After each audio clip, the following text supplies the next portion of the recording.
Hi అందరికీ welcome back to Leelamma's kitchen. Today recipe cabbage carrot fry. Simple and ఈజీగా same catering style వాళ్ళు చేసే విధంగా చూసేద్దాం.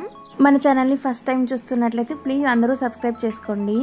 ఇంకెందుకు ఆలస్యం వీడియోలోకి వెళ్ళిపోదామా.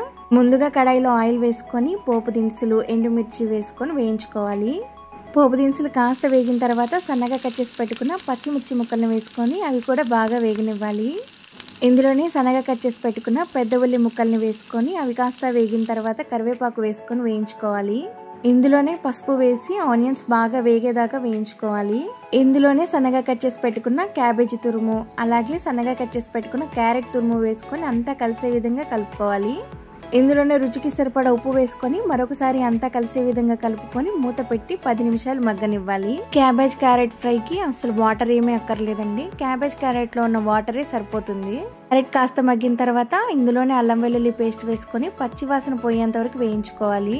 ఇందులోనే 1/2 టీ స్పూన్ ధనియాల పొడి, రుచికి సరిపడా కారం వేసుకొని మరొకసారి అంతా కలిసే విధంగా కలుపుకోవాలి.